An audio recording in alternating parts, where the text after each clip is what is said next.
Edi პირდაპირ ეთერში თუ შეიძლება. არა, არ გვაქვს და მუშაობდით წინა პროცესზე. Სტამონდი. მედიისთვისაც გართულებული იყო შემოსვლა საქალაქო სასამართლოს ეზოში ჩემს ოპერატორს იმის გამო რომ არ ქონდა პრესის დამადასტურებელი მოწყობა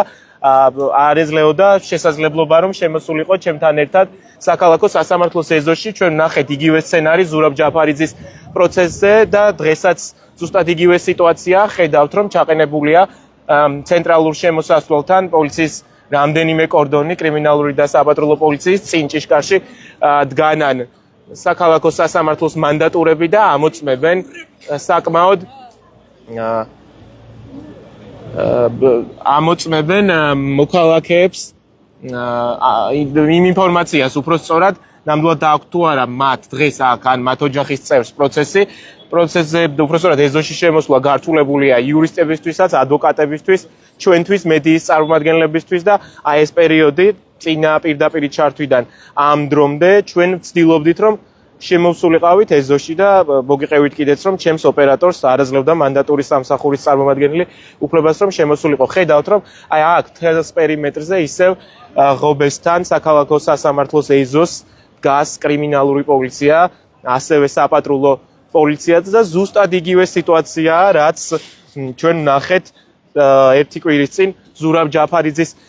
პროცესზე არ ეძლევათ შესაძლებლობა იმ ადამიანებს, პოლიტიკოსებს, მოქალაქეებს, ოჯახის წევრებს, ნიკამელიას, რომლებიცაც სურდათ დღეს აქ არათუ დარბაზში ან დერეფანში, არამედ ეზოში მაინც შემოსულიყვნენ, რისი ეშინია ასე ქართულ ოცნებას ეს ამ ადამიანებისთვის არის გაუგებარი და გაუგებარია ისიც რა მიზანს ემსახურებოდა დღეს დიღმის დროებითი მოთავსების იზოლატორთან მიყვანილი სპეცტექნიკა განსაკუთრებულ დავალებათა დეპარტამენტის. აი ხედავთ პოლიციის რაოდენობას მთელს პერიმეტრზე შინაგან საქმეთა სამინისტროს წარმომადგენლები არიან განლაგებულები და აქ ტრადიციულად ისევე როგორც წინა კვირას მხოლოდ ხედავთ მედიის წარმომადგენლებს ეს ადამიანები პრესას წარმოადგენენ, მხოლოდ ჩვენ გვეძლევა და ისიც შეზღუდულად უფლება რომ შემოვიდეთ საქალაქო სასამართლოს ეზოში ჩვენთვისაც მედიის წარმომადგენლებისთვისაც დღესაც როგორც გახდა ცნობილი საქალაქო სასამართლოს და დერეფნებში შესვლის საშუალება კამერით არ გვაქვს ტრადიციულად ჩვენ გვაქვს ხოლმე შესაძლებლობა რომ შევიდეთ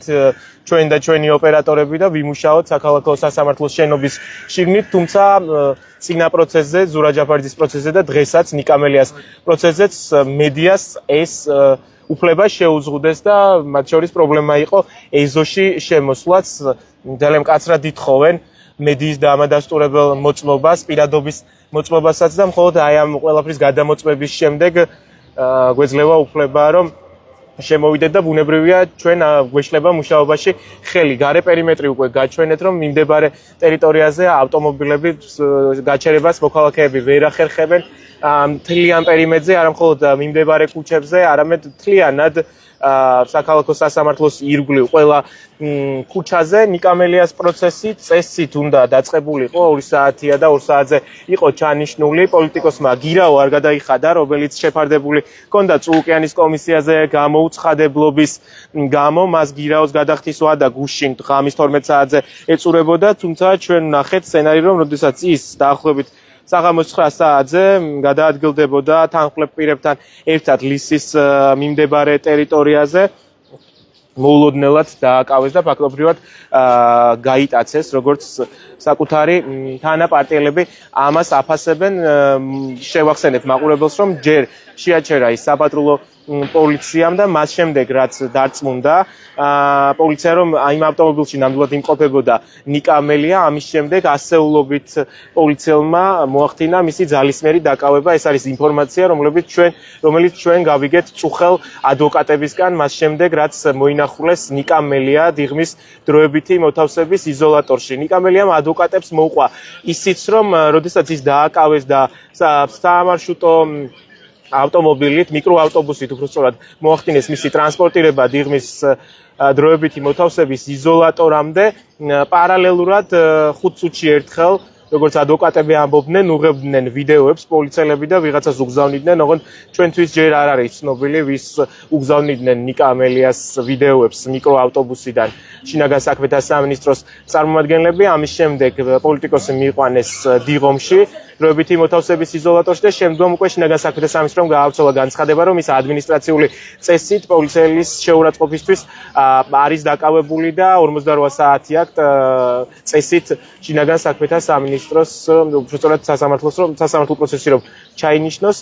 ახლა ამ წუთებში უნდა დაწყებულიყო ნიკა ამელიას პროცესი,